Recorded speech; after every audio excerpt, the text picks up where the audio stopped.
We're back with Richard Reviews. Today we are reviewing a book for richardreviews.com/GriffinChestnut here on YouTube. Today's book that Richard has, and he will be reviewing for us, is of course the famous Botchan by Natsume Soseki.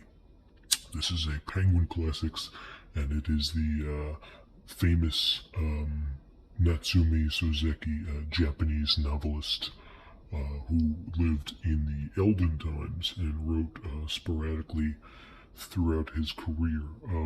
He has been the inspiration for such Japanese artists and novelists such as Yukiro Mishima, Haruki Murakami, Kenzuro Oyo, of course, Yono Kuto Iblata, Kawabata, Kobo Abe, Yosunori Kawabata, and many others.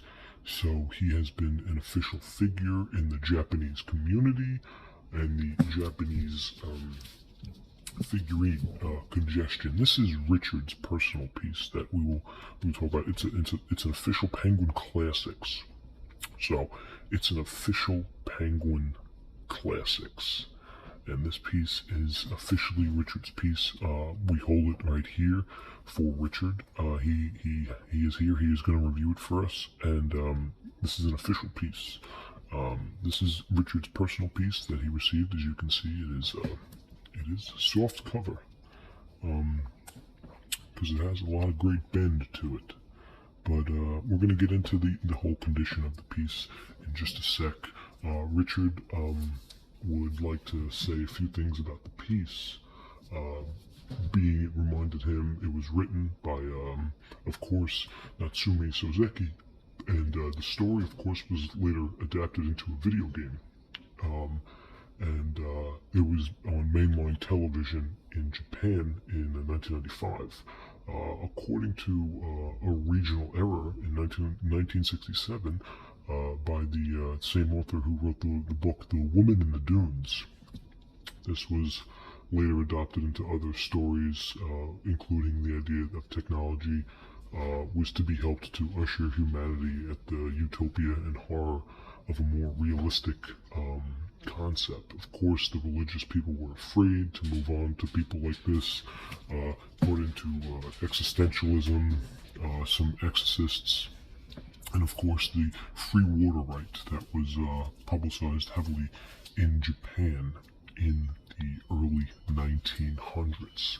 The horror and the humane ideas that cultivated in Japan, a lot of what's shown through different types of terror and revolutions sporadically were resisted by other countries, but Japan stood still and it was completely unfamiliar with the species at hand. This is what really attracted Richard to this story. So Richard got this piece in 2014 from a private contractor in the upper region of the Yukon Valley in Canada. And Richard read this piece in 2014 as well. He completed it the same year, and you can click the link in the bio for his full review, his full description. He uploaded it on his blog on Templex, which is a program he uses to write about his full review, where he includes drawings, pictures, and most of the footnotes that he includes inside of all the pieces he reads. This piece was given to him by Mr. Orrin Johnson, who was the alias of his private contractor who tracked this book down and was able to deliver it to Richard in a timely manner. And he had to travel quite some distance, considering the fact that Richard is a New York native and he lives in the upstate region of New York near the town of Schenectady. He did a lot of work in the Catskills in the Adirondack region of the University of New York, where he did a lot of camping and hiking, and it was during this time that Richard read this piece. So we're going to get into it. We're going to take a look at what makes this piece whistle, what makes Richard whistle, and everything under the sun. This is a soft cover, as you can tell, but it is beautiful. As you can tell, it's a beautiful piece. It's a Penguin Classic original, and it is not very common. This piece is extremely rare. Okay, we're going to talk about the rarity of it, but the condition of the piece is in pretty good condition. It is a soft cover, as you can tell. It's got great bend, very good bend, back and forth with the bend. Okay, and the front cover has the illustration done by the cover artist, who is biblical and of course Sagittarius at the same time. And the top cream, condition-wise, is very good. You can see we have the brim, we have the trim, and we have the cream in the middle, and that is all in very good condition. Same on the side, brim, trim, north to south, nipple to nipple, good cream in the middle. Very good cream in the middle. And the bottom, more good cream in the middle, along with the top trim and the bottom brim. Okay, on the side, we have what appears to say Natsume Soseki, Botchan. Okay, this is the piece, this is the novel and the author. Okay, we know this. And then, of course, Penguin Classics. So we keep getting stuck on this. There is some, yeah, the back is pretty deteriorated. Let's take a look here.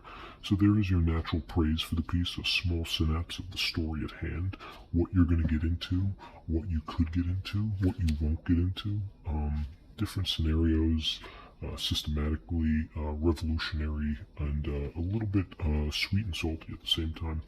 So down here, the barcode, we can faintly make out what appears to be the original barcode, which is positioned a little south and then dilated to the right. So we're south and dilated to the right. South and dilated to the right. Once again, in Richard's opinion, a very inappropriate position for the barcode. It should be a little bit to the center more and more north.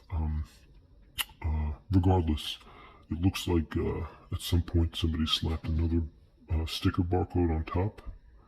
Okay, and then even if you look closely, even on top of that was a larger barcode that circumcised the whole entire realm. So two barcodes were placed on here, and both were ripped off. Whether or not they were ripped off from Richard himself or Mr. Owen Johnson is up to debate. It is currently up to public debate for the time being. This is a very special Christmas. So, as we can tell right here, we have a price, and the residue from the barcode is still there. As you can hear it, it's incredibly sticky. Richard is going to have to put this into a polishing canister. He's going to have to work on this piece and get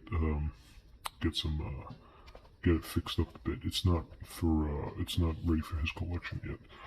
But as you can tell, we have a price here, and Canadian is 20 and US is 15. Very well, very well. Good price for Richard. Let's take a look inside now. This is Everything Under the Sun by Botchan. And by Botchan it is. You can tell Botchan has done a great job in incorporating the linguistic characteristics that really show what makes this piece so valuable. Okay, as you can see, the text is very small. Okay, we're looking at Times New Roman, around an appropriate size of maybe gauged about 10 or 12, which is a little below average considering 14 is what they advertise in the snow country. Nevertheless, a beautiful piece and a short piece as well. You can definitely get through this in a month or so. Up here at the top towards the end, we have an official page count which reads 143. So I think we can comfortably and fairly agree that this is a estimated 163 page epic novel by Natsume Suzuku about Botchan. And Botchan, regardless of the endangered botfly that categorizes and sacrifices itself in the absolute consideration for most of the world, the condition of the country nevertheless is excited to hear about the unholiness that is comprehensive to make sure that they can hear it even in better today's standards. This is of course on the channel that Richard uploads to. Richard uploads pieces as much as he can. For example, to cultivate the noticeable activities that he is able to go about through everyday fantastic gel and a little bit rubberized oil, which he ultimately sets comfortably in his moderate postmodernism dilemma. His characteristic and personality is postmodernism, which he charges in the beginning of each week, and that can be thoroughly enjoyed, followed by a lemon soda and an octave of piano juice. This, of course, was in a fantastic Richard review here on richardreviews.com, the official piece titled Botchan by Natsume Soseki. This is Richard here, and this is an official Richard review. Thank you.